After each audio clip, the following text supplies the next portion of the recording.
Hi, everyone. Welcome to Book Talk at Clarion. My name is Cynthia Yee, Vice President of Clarion Performing Arts Center. For those of you who are here for the first time, I'd like to tell you a little bit about Clarion Performing Arts Center. Clarion is a nonprofit organization and the only performing arts center in San Francisco's Chinatown. And we are planning a grand reopening on May 1st with many indoor and outdoor activities. Clarion Summer Theater is also planning a production of a new play this summer, and we are looking for children ages 9 to 15 to participate. Our last play, The Piano, a play movie, was selected by the 2021 Children's Film Festival in Seattle. For more information on the grand reopening and the summer theater, please visit our website, clarionmusic.com. Now I'll let Clara Hsu, Clarion's Executive Director, introduce our guests.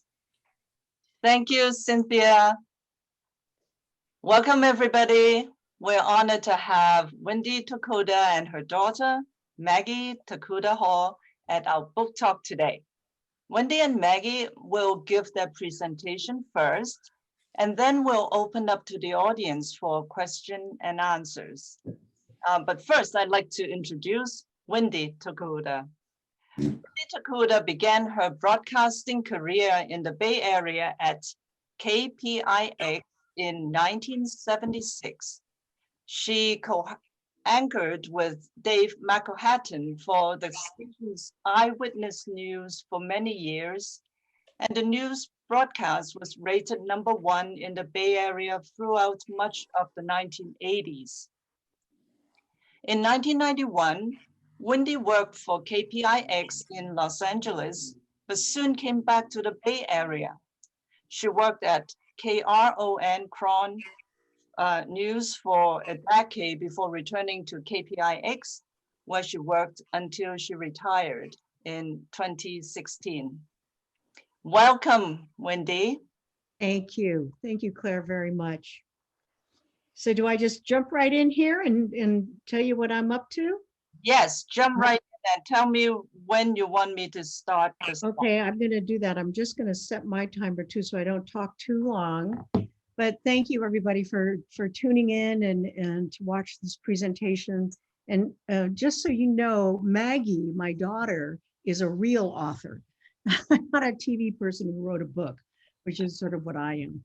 But that was why we thought it would be kind of fun for the two of us to be together doing this. The book that I wrote with Maggie's dad, Richard Hall, way back in, gosh, the story started in 1985 when I was doing the news.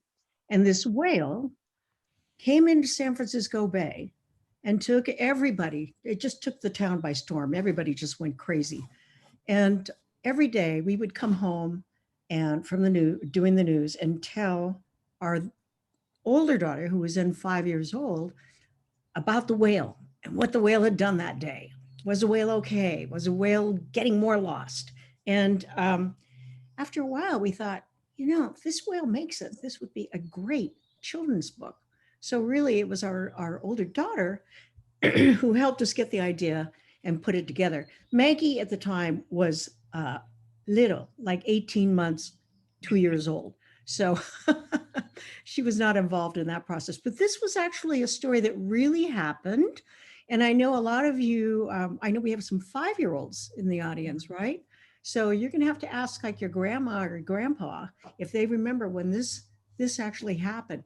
But here's the cover of the book. And let's go to the next slide here, if we can just progress the slide.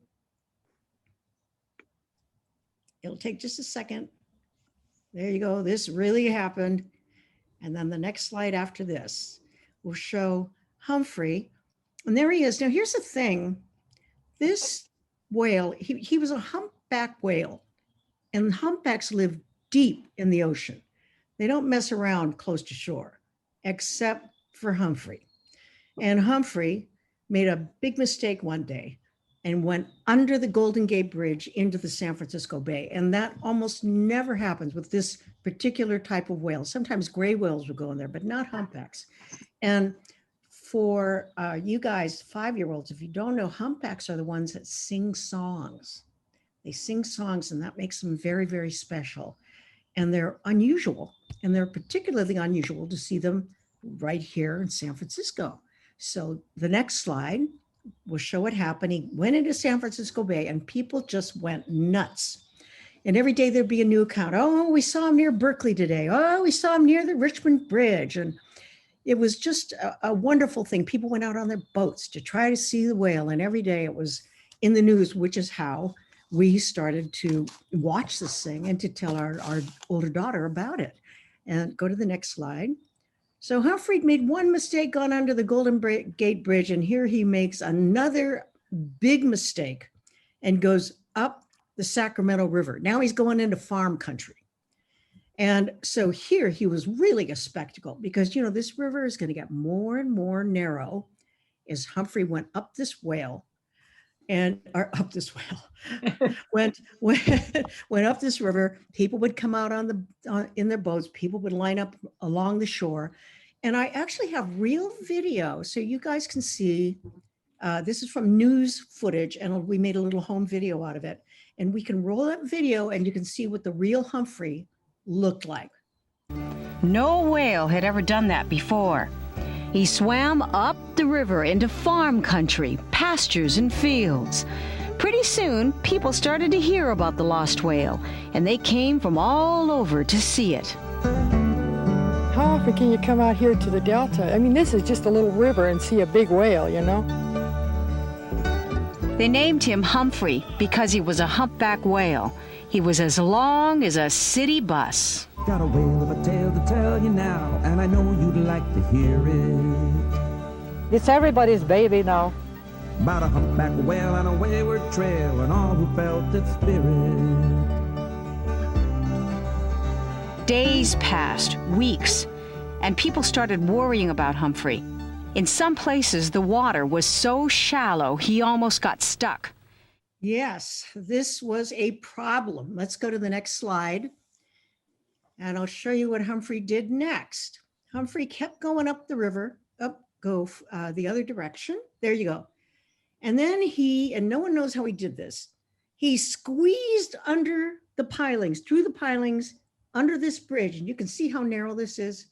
No one knows exactly how he did it, but he was afraid to go back down the other way. And if you think about it, so whales, what do they never, when they're out in the open ocean, they never have anything over them, right?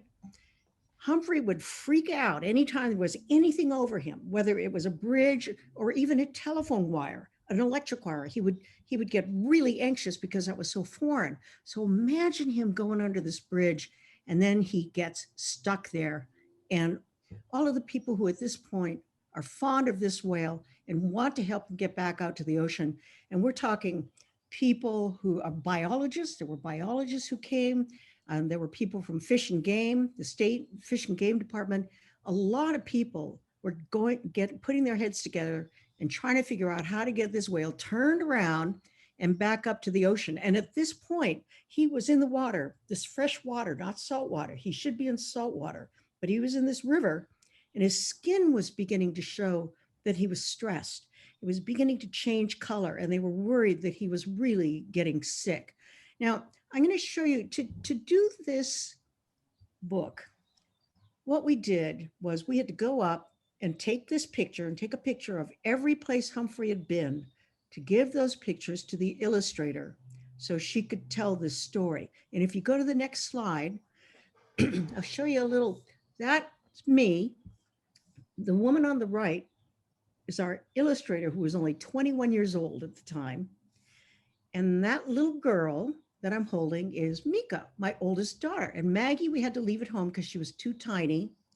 She never forgave us for that. I'm not kidding. She was so angry when we got home. But Mika got to go, and just keep an eye on that little girl, because I'm going to show you what we did. This is what happens when you do your own book. You get to do things like this. Go to the next slide, please. I'll show you one more picture. And there is Mika's dad and Maggie's dad holding Mika. And there we are on one of the bridges close by. And if you go to the next slide, now look at the very top and you'll see a man in a gray jacket holding a little girl in a pink sweatshirt. And there's a mom with sunglasses and a sweatshirt standing next to her. And that's us. The artist painted us into that picture. And that's the kind of stuff we got to do. Now, here Humphrey is stuck behind the bridge. And remember, we've got this whole team of biologists and the Coast Guard is involved at this point, the Fish and Game Department. And because he is a listed animal, there are not many humpbacks in this world. People were particularly concerned about him. So I'm going to show you what they did to try to get him out, okay? Now, one of the things they did was they knew he was afraid to go squeeze through those pilings, and there were a lot of old pilings that were kind of rotten in there. So what they did was they dug a hole deeper and they tore out some of the old pilings to make a hole bigger for Humphrey to go through. And if you go to the next video. So they came up with a plan to use some special pipes. How it works is that it's set in the water and only the top portion is out of the water, and we want that out of the water so we can have an area to bang on. And I'll bang on it, and it's a scary noise to whales so that they move away from it. The pipes worked. Humphrey hated the sound, but he was still terrified of the bridge. And at one point, when the boats closed in, he got mad. The rescuers made a bigger hole under the bridge for Humphrey. And then the next day, they tried banging the pipes again. This time, it worked. And you can progress to the next picture slide. There you go. That was a huge moment when they were able to get this animal the length of a city bus to go back down under that bridge so he could start going back down the river where he belonged. Now those boats and the scientists banging those pipes had to chase him all the way back down the river into San Francisco Bay to make sure that he was going to be able to find his way out. And he did, and I wish I had a great picture. All of the news crews were out to try to get video of this whale when he finally went back under the Golden Gate Bridge. He was out in San Francisco Bay, hanging around. He jumped out in the water, like put on a show for everybody. And everyone was poised to get a shot of him going under the Golden Gate Bridge. And what happens? The fog, that good old Bay Area fog rolls in, and no one got to see Humphrey going out back home. But he did go back home. And if we can go to the next slide, I'll show you something. At this point, everybody knew this whale really well. And if you look on the right-hand side, this was an all points bulletin, just like the police put out when they're looking for someone. The California Marine Mammal Center put out this all points bulletin so that people, whenever they saw a humpback whale, could look and see if it was in fact Humphrey. And the way they could tell, if you look on the bottom of that and you see the tail sticking up, every humpback whale has particular markings on its tail that distinguish it from any other humpback whale. It's kind of like a fingerprint. They'll get little scars. They only have a certain amount of white on there.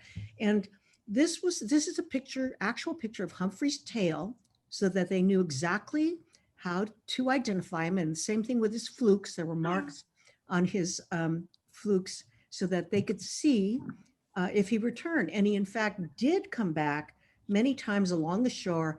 And one second time, which I didn't include in this slideshow, but I will tell you just a little bit about it. He got stuck again in San Francisco Bay near what is now Candlestick Park. And the same biologists who rescued him the first time were called to the scene, and they went, oh my gosh, it's Humphrey. What is he doing? There was something about Humphrey that attracted him to these shallow waters where he's not supposed to be. But they were able to free him again this second time. And if you see the book, in the back of it, we do, and I should have included here, I apologize, but we have pictures of him when he was caught, when he got stuck that second time in San Francisco Bay. And that time they had to literally tow him. They put ropes around him and towed him off the mud, and they were able to free him, but he was never seen again after that. So, you know, this is a whale that gave great happiness to the Bay Area, and people always ask, is he still alive? And no one knows. But we do know this, he was not seen after that. And either he got really smart and learned that he should not be coming close to shore, or he could have really injured himself that second time when he had gotten into the bay. He did swim away, and he swam back onto the bridge. So that's the true story that we ended up telling, because we were both Richard and I are journalists. And so it was sort of a natural thing for us to tell a true story. And that little girl who was too tiny to come with us on that trip to go see Humphrey, and was so angry when I got home, she made us get in the car. She grabbed the car keys. She could walk, and put them in our hands, and made us drive her around because she didn't get to go on that trip. But anyway, that little girl is now an author. And Clara, I think you're going to introduce Maggie now, and later we'll take questions, both of us. Okay, so I've stopped sharing so that I can introduce Maggie, and Maggie would tell me when you want me to show the slides, okay? So here's Maggie Tokuda-Hall. And Maggie is a children and young adults book author. Maggie lives in Oakland with her husband and son, and listen to this, objectively perfect dog. I don't know what it means, but that's, you know, what she said, but maybe she'll tell you later, okay? Her young adult debut novel, The Mermaid, The Witch, and the Sea, was an NPR Best Book of 2020. Today, Maggie will present her children's book, Also an Octopus, illustrated by Benji Davis. The book won the 2017 Parents' Choice Gold Medal Picture Book, and you have one of our participants here held up that book twice for you, Maggie. Oh, yay. Fantastic. Thank you so much for the introduction, Clara. So I am going to read you guys my book, Also an Octopus, which is a story about how to tell stories. And then I'll tell you guys how you can make your own stories using that book and Humphrey as an example. So I'll just go ahead and start reading the book. Like Clara said, I wrote it. I'm Maggie Tokuda-Hall, so all the words in the book are by me. And then Benji Davies drew all the pictures except for one. And I'm going to point out to you the one illustration I did do because I'm very proud of it. And I hope you guys appreciate it. So this is Also an Octopus. Every story starts with the same thing, nothing. And here you see the illustration I did do. I'm very proud of it. I think it's some of my finest work. And every story needs a character, any character you can imagine, like a little girl, or an adorable bunny, or better yet, an octopus who plays the ukulele. But in order for it to be a story and not just an octopus, that octopus needs to want something, like a sandwich. And the octopus says, "No onions, please." Or a friend, and there's a little girl, and the octopus says, "Oh, hello." Or a totally awesome shining purple spaceship capable of intergalactic travel, and the octopus says, "Yes." But that ukulele playing octopus with intergalactic dreams can't just get a shining purple spaceship from, say, the drugstore. And the octopus says, "Why not?" "Because that would be silly." And the octopus says, "No, you're silly." And also, that would make for a very short, very dull story.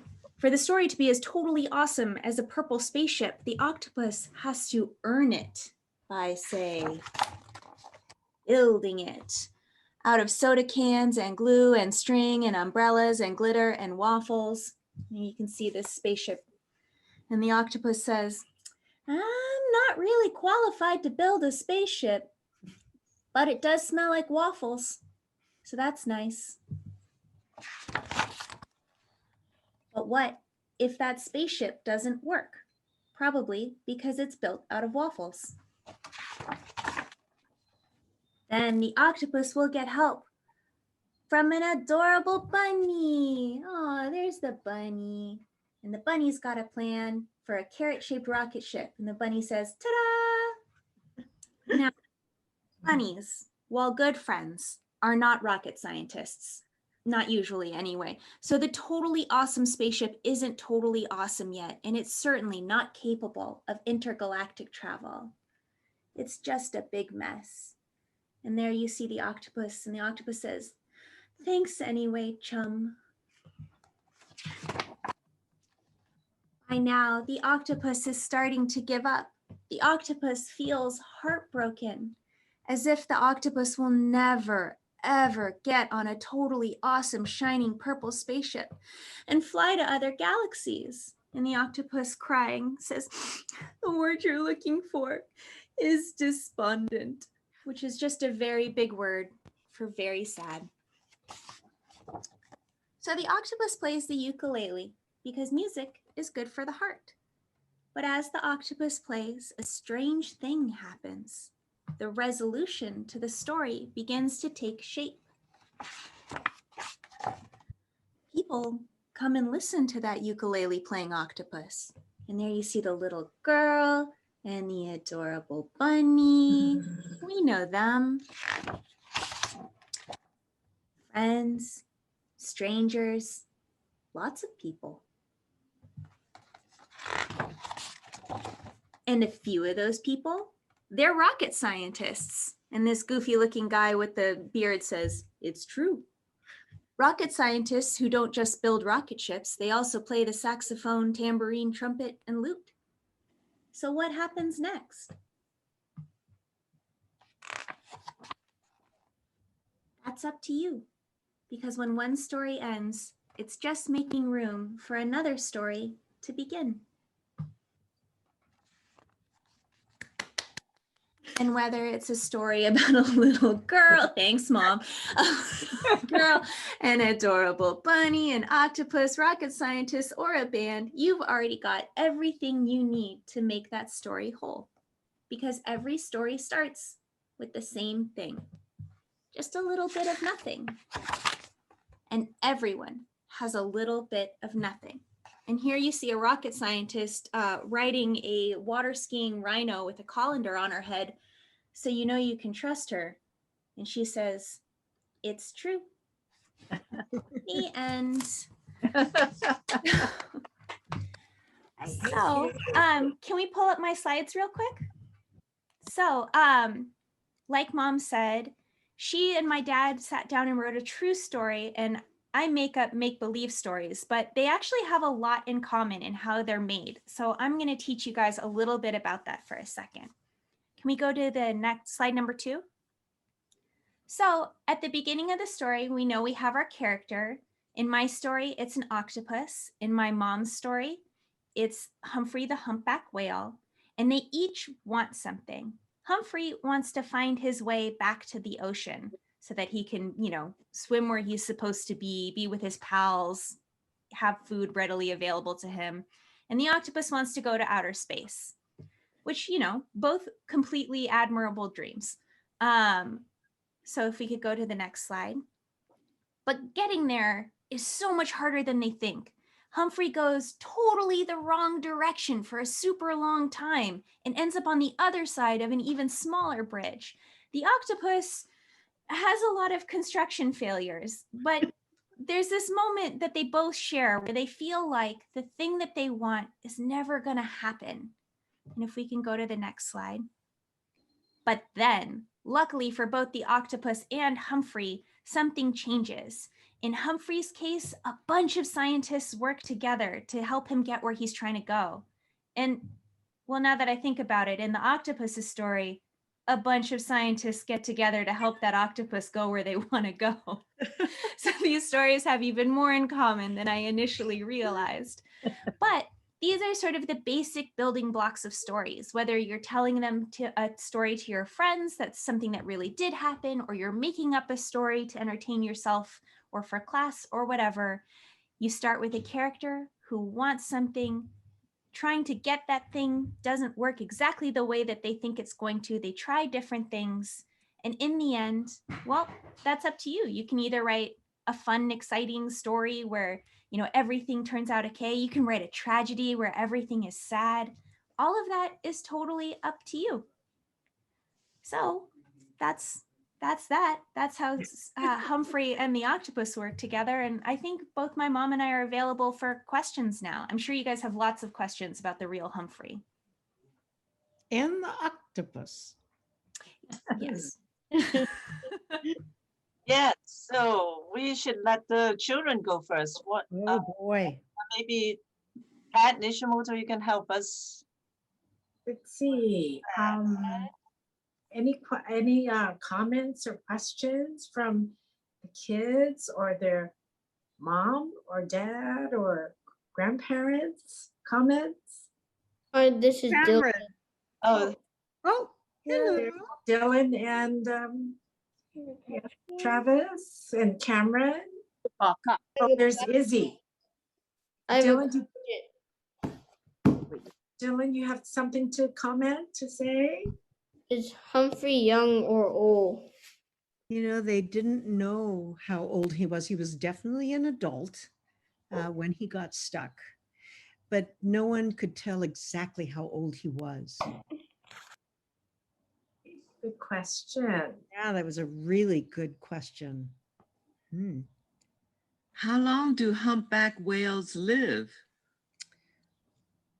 You know, you caught me without an answer for that one. I want to say 40, 50 years. But Wow. I'd have to go back and look in my notes. You know, I just got to say this. I'm so grateful that you asked me to talk about Humphrey. I have not talked about Humphrey the Whale, the book, in years. So I don't even have, and I'm traveling now, so I don't have my Humphrey notes with me.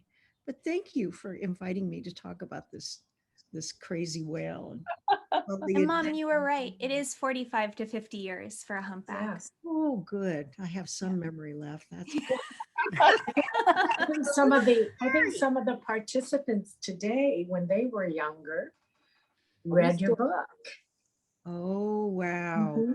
Yeah. I'm grateful that they did. Okay. Or they remember your book. Yeah. Definitely. Well, we Hi, were Wendy. Oh, go ahead. Wendy, Yes. this is Paul Chin. I don't know if you remember me. Hi, how are you? Doing? It's going well. How are you? It looks like you have grandchildren with you. I do. I have 5 girls. Oh my gosh. Isn't that wonderful? You're blessed. You're Yeah. blessed. I am, aren't I? Yes, you are. You really are. Good. Keeping busy? Has a question. You've been very busy. Yeah, very busy. How about you?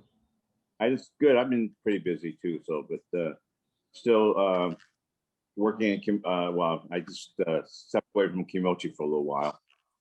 But anyway. I remember seeing you at benefits for Kimochi and down in J-Town in general, right? Or Asian American events, seems like. But didn't we that auction together? Remember Pardon? that? Did an auction.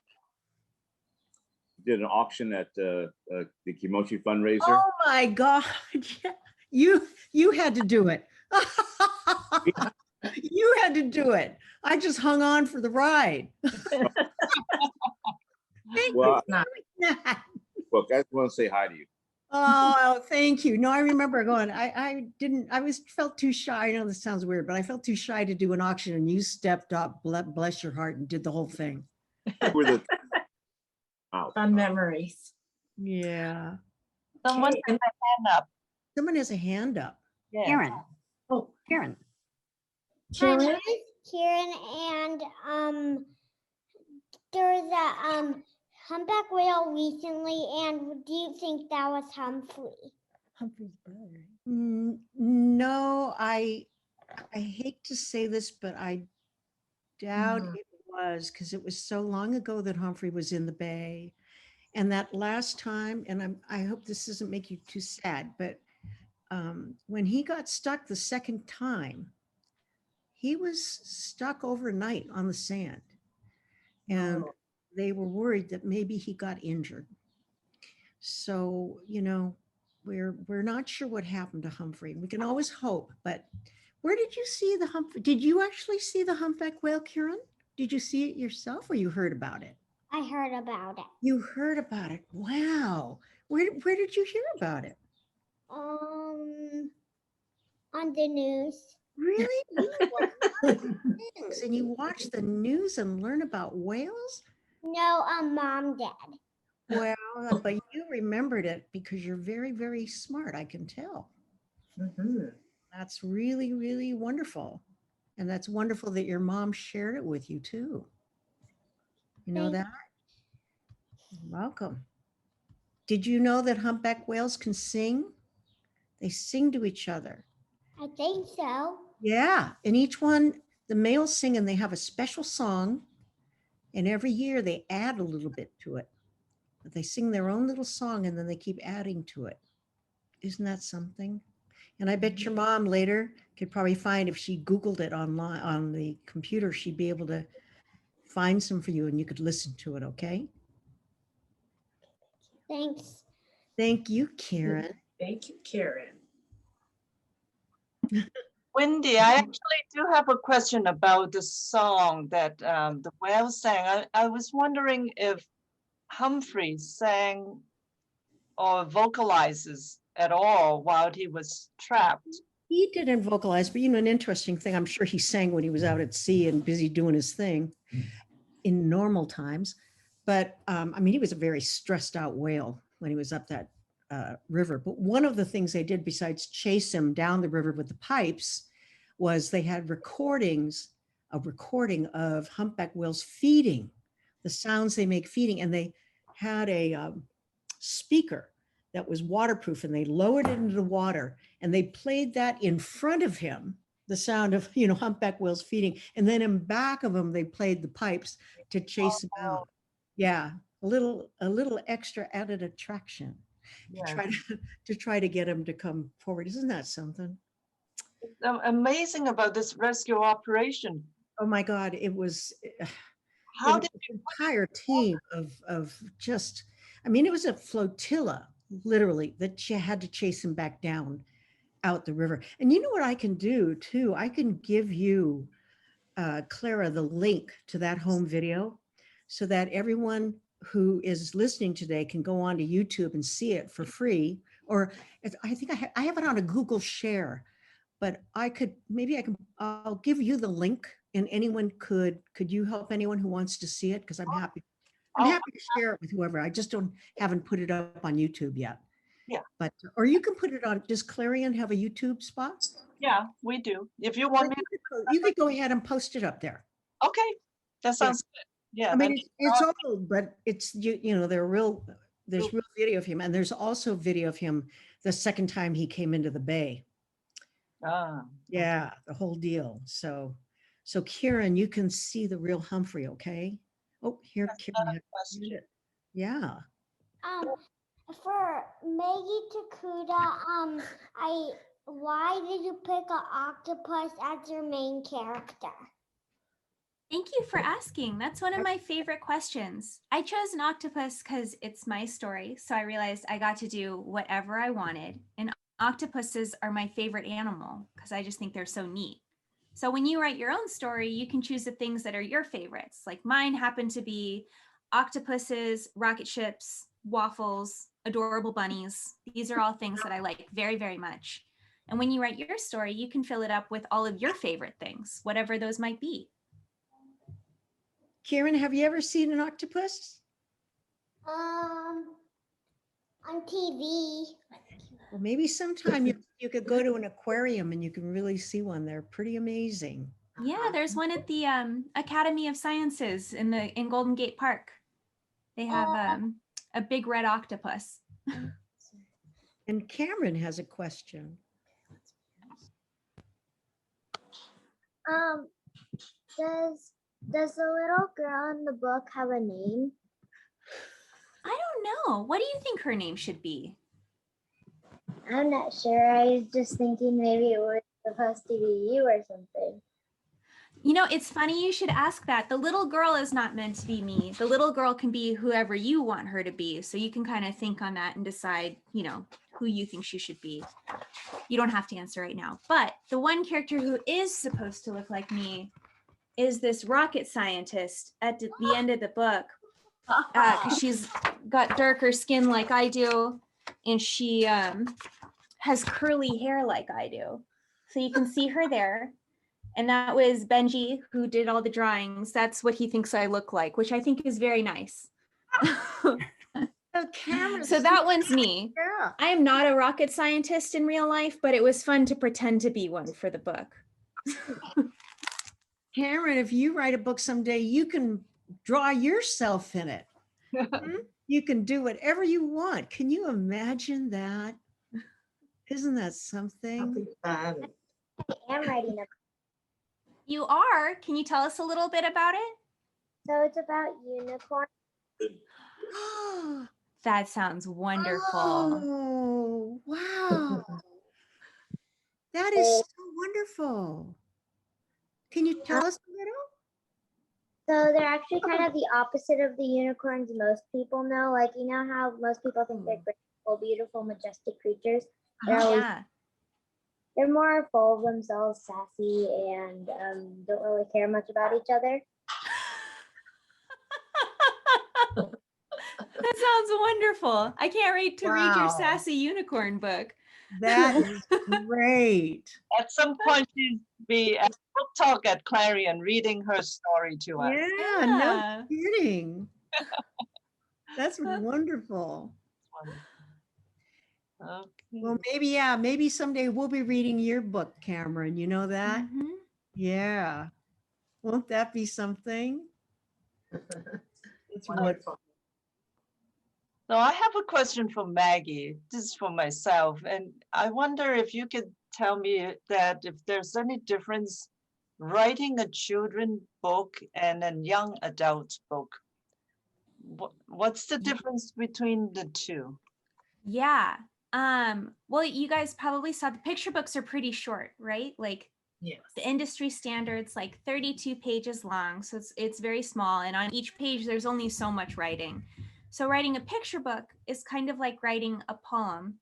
So every word has to be like perfectly measured and it has to make sense and it has to be as small as you can make it because you're writing it to be read aloud and you don't, you know, if it gets too long, it can be kind of hard.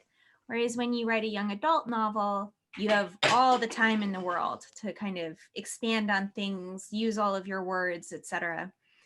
But other than the length, they're actually very similar. I start with the same questions that I start with my picture books with. Just like the octopus, I think of who's my main character in this story? What do they want? How are they going to try to get it? What does that look like while they're trying? And so I would make the argument that all stories in some way follow that pattern, from Harry Potter to Crime and Punishment. They all have a main character who wants a thing and are trying to get it. And the way that they achieve it is maybe different than they thought it was when they first set out. So in some ways, it's exactly the same thing. And in other ways, really just time. It takes a lot longer to write a young adult novel than it takes. Yeah, there it is. Look Here's your book. Yeah. I started to read it, Maggie. Oh, no. Very interesting. All the characters and yes. Yes. So I started very different than the picture book in terms of audience. A lot more murder in the big kid book. More grown up.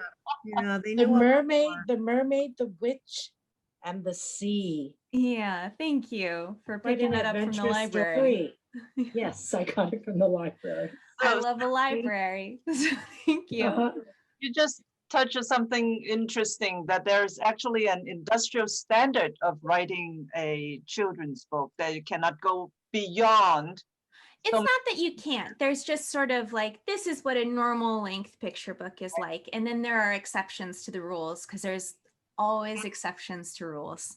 Right. And then when you brought up about the murder, I want to ask you, so are there any avoid in writing children and young adult book? Or any, I'm sorry? No. Are there any subject matter that you would avoid in writing? There are certainly answers I would avoid giving right now in front of children.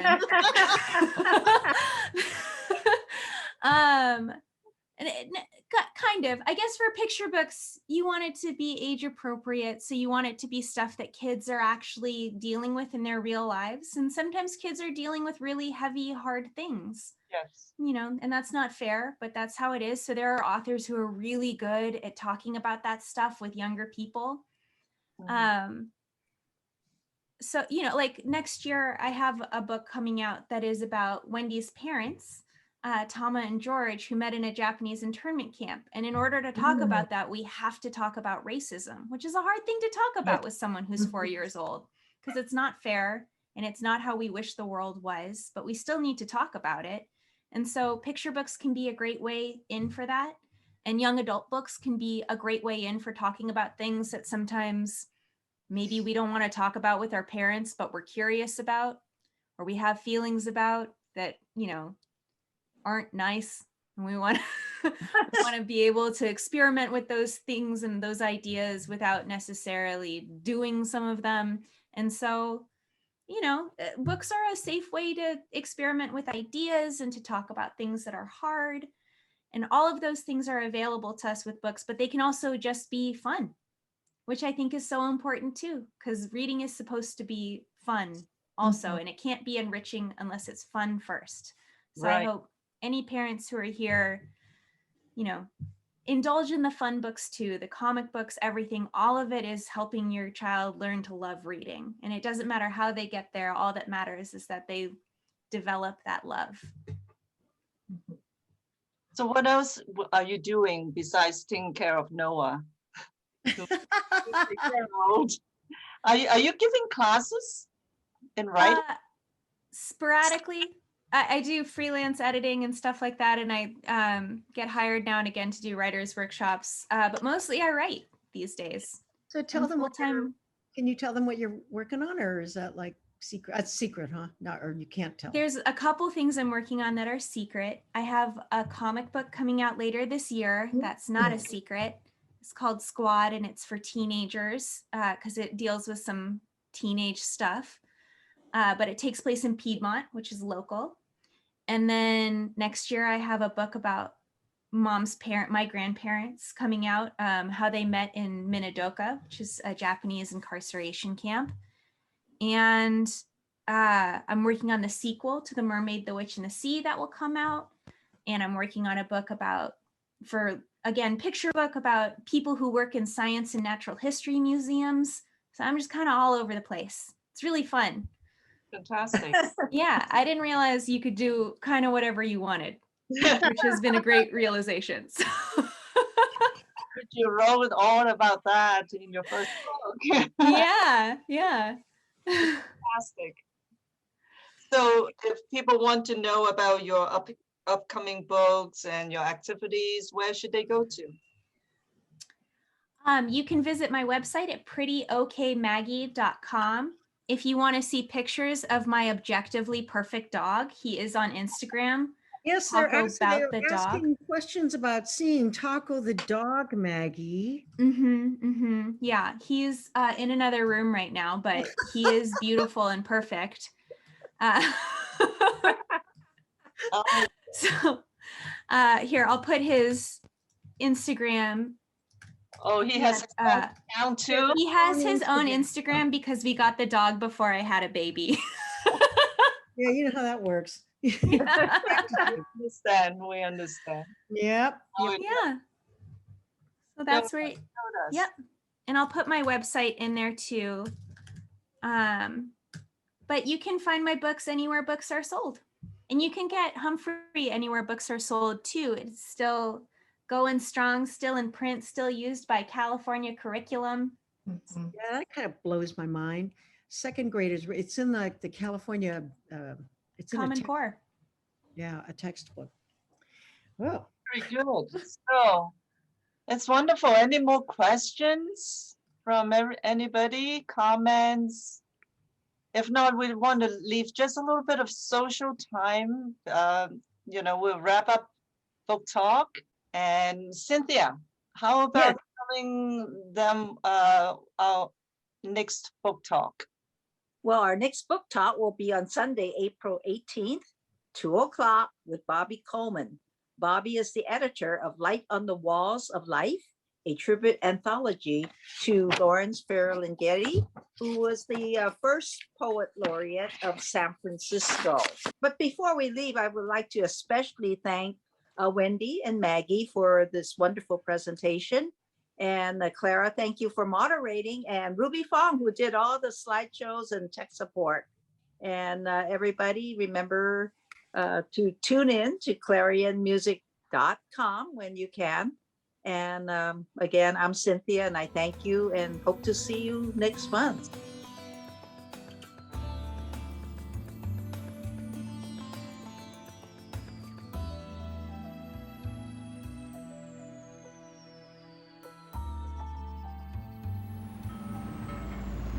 Somewhere out in the ocean, in deep water far away from land, a very special whale is swimming. His name is Humphrey, and we think of him as a friend because he came into the bay and in his own way brought a message about nature and caring for all creatures. This is Humphrey's tale, a story about a whale and the people who saved him, learned from him, and grew to love him.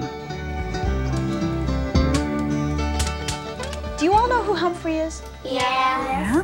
And do you remember how old you were the first time you heard of him? 5 or 6. 5 or 6? Yeah. You were 4? Maggie? 1. You were 1 because it was in 1985, the very first time that Humphrey came into the bay. And what happened was somebody said that they saw a whale in San Francisco Bay, and it wasn't just any whale either. It was a humpback. Have you ever heard of them? Yeah. Yeah. They're the whales that sing. They sing songs underwater. They also live in very, very deep water, far out at sea.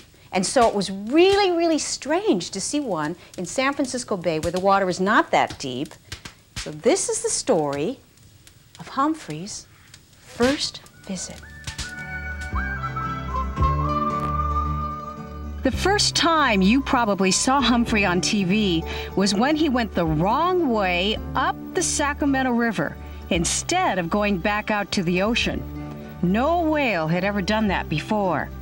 He swam up the river into farm country, pastures and fields. Pretty soon, people started to hear about the lost whale, and they came from all over to see it. How often can you come out here to the Delta? I mean, this is just a little river and see a big whale, you know? They named him Humphrey because he was a humpback whale. He was as long as a city bus. Got a whale of a tale to tell you now, and I know you'd like to hear it. It's everybody's baby now. About a humpback whale on a wayward trail, and all who felt its spirit. Days passed, weeks, and people started worrying about Humphrey. In some places, the water was so shallow he almost got stuck. And scientists knew it wasn't good for a whale to be away from the ocean for so long. We really became concerned when he was in fresh water for an extended amount of time. We could really see a dramatic change in his skin coloration as well as the quality of the skin. The skin was starting to peel away. There he is, right here, right here. By now, dozens of people were pitching in to rescue Humphrey. They tried to herd him with their boats. They followed him into the night until they couldn't see him anymore. It's tough to handle an animal that weighs 80,000 pounds and has an idea where it wants to go, and it's not going where you want it to go. Once, they formed a blockade with their boats to try to stop him. All the boats try to make a blockade all the way across the river. That plan didn't work. Some people who were watching had their own ideas. You know how they got those helicopters with the 2 propellers that they pick up Army tanks up with? I think they ought to get a cargo net and pick it up and give it one shot out there and let it go. But no one really knew quite what to do, and the lost whale swam farther and farther up the river. Then one morning, rescuers found Humphrey in real trouble. He had squeezed through the pilings of a tiny bridge, and now he was trapped. It was literally a drainage canal that he was in. I remember standing on the bank and looking at Humphrey just yards away from me, and just beyond him there were a field of cows. Humphrey was afraid to swim back out under that bridge. Day after day went by, and his friends could not get him out. It worsened with each day. His breathing patterns became more and more irregular, and he would swim in these tight little circles, and then every once in a while he'd make a run toward that bridge, and it was a block for him. Everyone knew time was running out, that Humphrey could die if they didn't do something. So they came up with a plan to use some special pipes. How it works is that it's set in the water, and only the top portion is out of the water, and we want that out of the water so we can have an area to bang on. And I'll bang on it, and it's a scary noise to whales so that they move away from it. The pipes worked. Humphrey hated the sound, but he was still terrified of the bridge. And at one point, when the boats closed in, he got mad. The rescuers made a bigger hole under the bridge for Humphrey. And then the next day, they tried banging the pipes again. This time, it worked. I burst into tears and jumped up and ran up to the bank where there were farmers and policemen and reporters and people letting their news cameras down, and tears in everyone's eyes and hugging each other. Now it's hard to deliver a whale from a river without a big commotion. So they clanged and they banged from a fleet of boats to herd him towards the ocean. Humphrey still had a long ways to go. Besides banging the pipes, they played recordings underwater of the sounds that humpback whales make when they're getting ready to eat. They played those sounds in front of him, trying to make him swim toward the ocean. And so Humphrey the Whale back down that river sailed, and all the people cheered as he cruised by. Finally, he made it out to San Francisco Bay. Humphrey jumped into the air, letting everyone get one last good look at him. What a gentle creature. Confused, lost, misguided, whatever. He was an incredibly gentle creature to be coming into our alien world. Finally, late in the afternoon, Humphrey swam out through the fog, under the Golden Gate, and back home. Swimming free, home to the sea, Humphrey the Whale.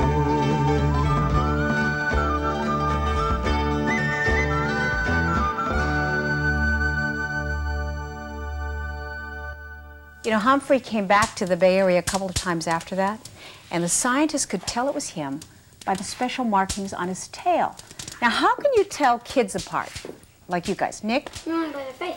By their face. Mika? Smile. By the way they talk. By the way they talk? By their smile. But let me show you something. This tail belongs to Humphrey the Whale. You see what that looks like? And this tail belongs to a different humpback whale. Do you see how different they are? And every humpback whale has a different tail. They look very, very different, and that's how scientists can tell them apart, and that's how they know exactly who Humphrey is, and they're able to identify him. Remember when we were talking about how humpback whales don't like to come into shallow water like in San Francisco Bay? Yeah. Except for Humphrey.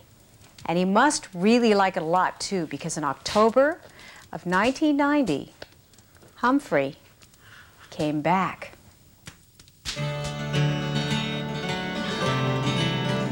He showed up next to shore on a Monday morning when most people were rushing off to work or school. He made it easy for everyone to see him, swimming into the bay and stopping in the shallow water right next to the freeway near Candlestick Park. Humphrey's just a vagabond of the humpback whales, and he seems to swim to a different drummer. A lot of people slowed down their cars to look. Before long, boats and helicopters were coming to look at the humpback whale, and scientists and volunteers were there to help him. They were trying to figure out if he was sick or lost, and they were also wondering, could this be Humphrey? Dr. Lori Gage is the veterinarian who took care of Humphrey in 1985. She came by boat to get a closer look at him. And he kept going underneath our little boat and the other little boat. And finally, he went right under the boat I was in, right directly underneath us, and beached himself. And even at that point, I didn't think it was Humphrey. The huge whale didn't swim around for long before he got stuck in the mud. Really stuck. Volunteers started putting water on him to keep him cool, while the scientists were checking him. Reporters were gathering, and stories about the whale in the bay were all over the radio and TV. As word spread, thousands of people came, because it was a chance to look at a very rare whale. Being at my day off, I figured, can't think of anything more interesting to do, so I figured I'd pull up a rock and watch the show. As people watched, the rescuers got down to work, making him comfortable. The whale had settled in between some big rocks. The hot sun was beating down on him.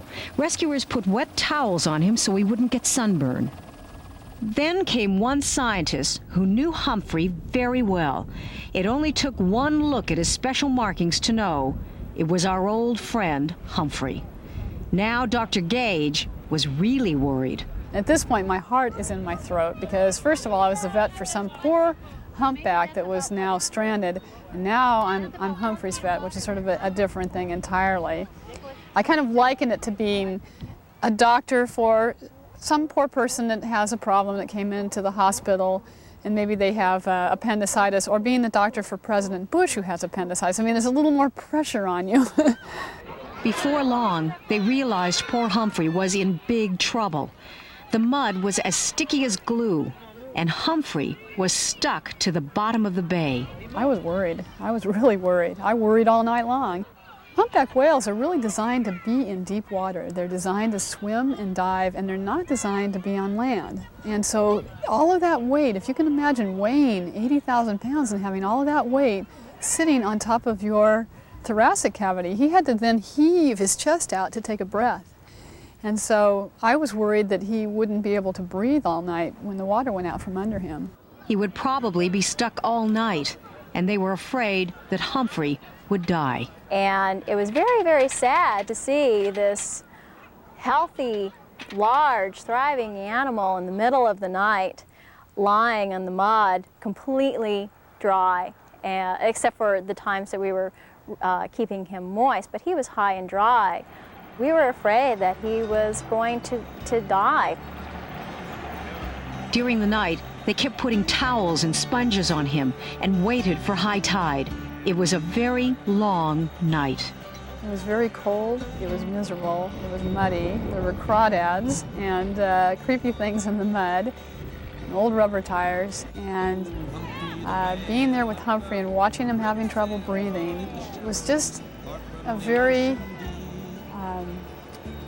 trying experience. I felt every emotion. And the people gave their best to save Humphrey the Whale. They used boards to move him around and covered his blowhole to try to make him mad and get him to move. Go, let's go. 1, 2, 3, push a little bit now. Humphrey seemed to be wondering what had happened to him. I looked at his eyes a lot, and he has eyes about the size of a tennis ball, and they just would rotate back and forth, slowly back and forth, like he was kind of looking for the water, and the water had at this point gone out from underneath him, and the mud was about 3 feet below his eye.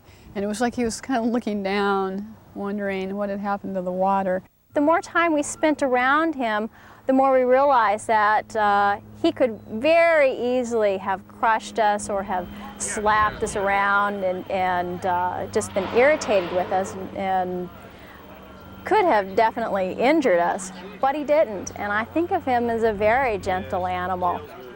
He let the rescuers do whatever they wanted, and the scientists were afraid that meant Humphrey had given up. No one here is going for heroics.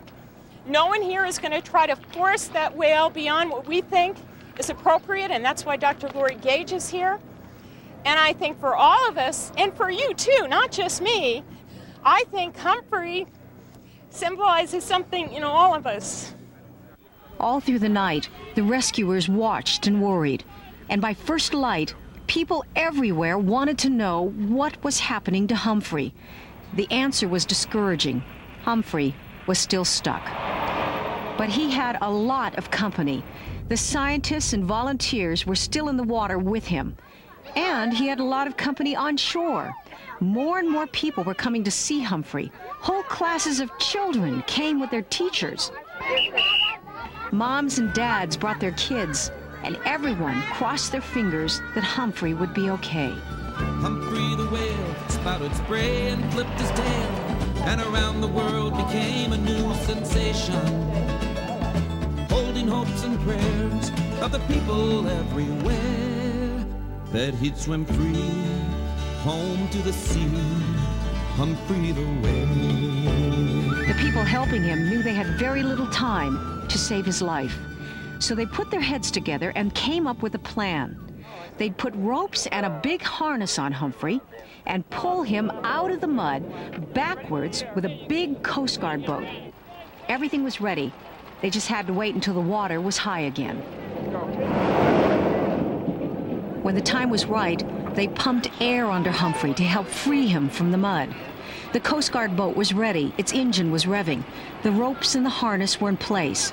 But could they move an 80,000-pound whale?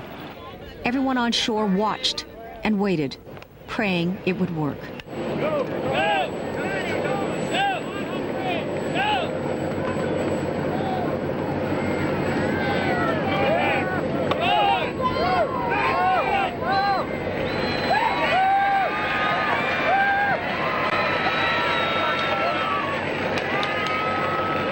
The cheers could be heard all around, but not for long.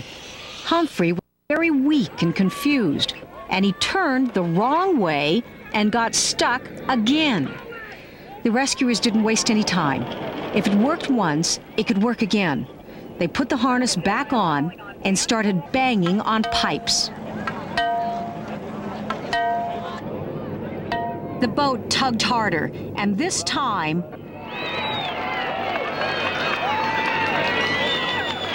Humphrey swam free.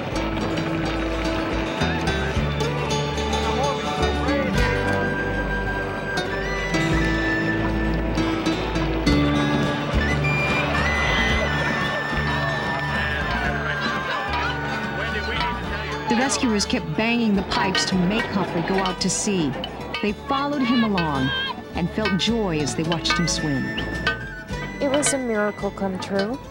I feel honored to have a whale for a friend. And thousands of birds watched from above as the rescuers followed Humphrey out to sea and said goodbye again. Swimming free home to the sea, Humphrey the Whale. Swimming free home to the sea, Humphrey the Whale.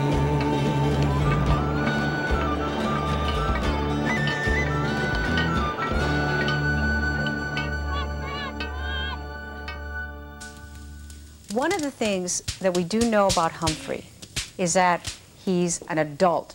He's full grown. But do you know how big Humphrey was when he was born, Maggie? 2 tons. 2 tons? Very good guess. Graham? 100 tons. 100 tons. And pretty big. And 20 feet. 20 feet? Well, very close, actually. Can you stand up? I'll show you something. You know, Graham, you're almost 5 feet, right? Yeah.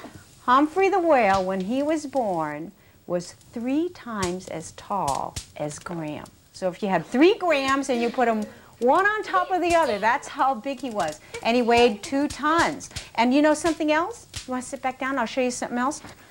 Now, Nick and Shauna and Mika, can you get one of these milks? Now, can you imagine this? When Humphrey was a baby, he used to drink 3 of those gallons of milk in a minute. Do you think you could do that? Huh? Could you do that? 1, 2, 3. Oh. Yeah, well, that's kind of a lot of milk. Like 7 cartons of Well, let me tell you something else. One of the ways, if you want to learn more about whales like Humphrey, is to go out whale watching, to actually go out on a boat to see whales, really where they live. And in order to do that, you have to go out on the boat into the ocean where Humphrey's friends live. The sun was just coming up, and all the boats looked quiet and snug in the harbor, except for one. It was buzzing with activity. On board, people ready for an adventure, and we're going along for the ride. Whoa. Our destination, Humphrey's backyard, the Pacific Ocean, and if we're lucky, we might even see some whales.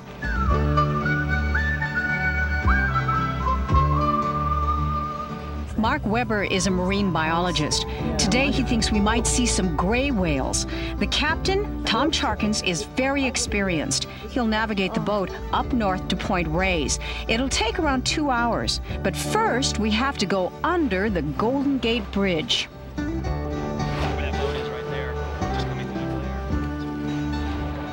Since we live in California, we're in luck.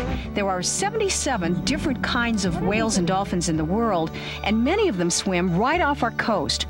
Whales like to travel or migrate, and that means some whales, like grays and humpbacks, swim close enough for us to see them. Well, they have a nice lifestyle. They spend part of their year feeding and part of their year not feeding, and in that time when they're not feeding, they're having their young. Baby whales are called calves. Gray whales have their calves in a sunny place in Mexico called Baja, and then they travel all the way to Alaska and beyond. And here they eat huge quantities of food found on the ocean floor. They go down, they find little creatures that live in the mud of the shallow seas where they feed in the Arctic, and they disturb the bottom and they suck it all up just like a big vacuum cleaner. Humpbacks are a lot like gray whales. They also travel, and they have calves, some of them in the tropical waters around Hawaii, and others off the southern coast of Mexico. But unlike gray whales, not all humpbacks have to travel as far as Alaska before they find food. In fact, humpbacks like Humphrey like to eat along the coast of California and Oregon. One important place they really like to stay is near San Francisco, around the Farallon Islands. Here, they have plenty of company, like sea lions and birds. It's also where humpbacks eat a lot of anchovies and krill, which are just like small shrimp. These are krill, Wendy. This is the favorite food of some of the largest creatures on Earth. It's kind of amazing to think that animals as big as that are feeding on such small marine animals. And what's more amazing is how whales eat. We eat by opening wide and chewing using our teeth. Some whales, like humpbacks, blue whales, and grays, don't have teeth. Instead, they use something called baleen. Well, this is baleen, Wendy. This is used by whales, some whales, to feed. And if you can feel it here, it feels a lot like your fingernails. Yeah, it's really hard. It's just out of almost the exact same material, just thicker. Using baleen is kind of like using a colander to strain cooked spaghetti. When baleen whales eat, they take in a lot of food and water, and they use their baleen when they close their mouth. They have actually several hundred of these in their mouths on each side.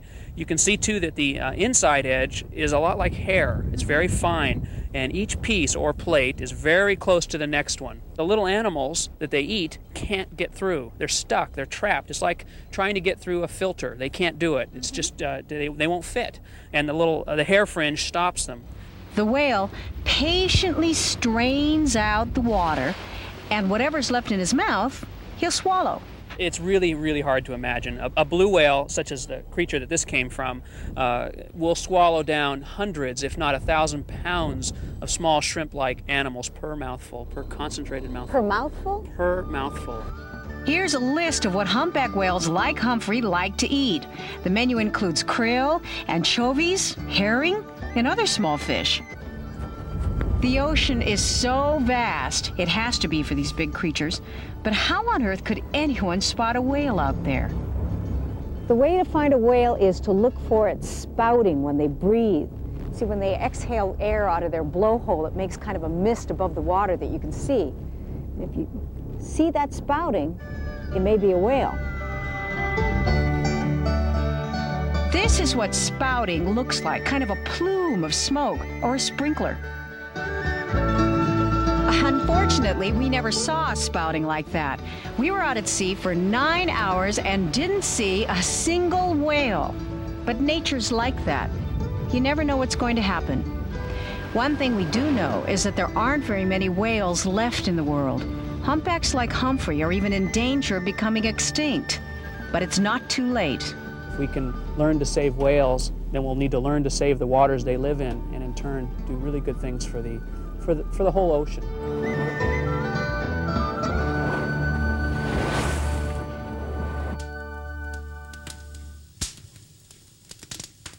Who wants to learn more about whales? Yeah, well, you know what? One way that you can do it is you can write to the people who saved Humphrey, or you can even go visit them. They're called the Marine Mammal Center. They're in the Marin Headlands at the Golden Gate National Recreation Center, Fort Cronkite in California. Who wants to go? Yeah, I thought you guys might like to go. Yeah. There she goes, free to go, Humphrey the Whale.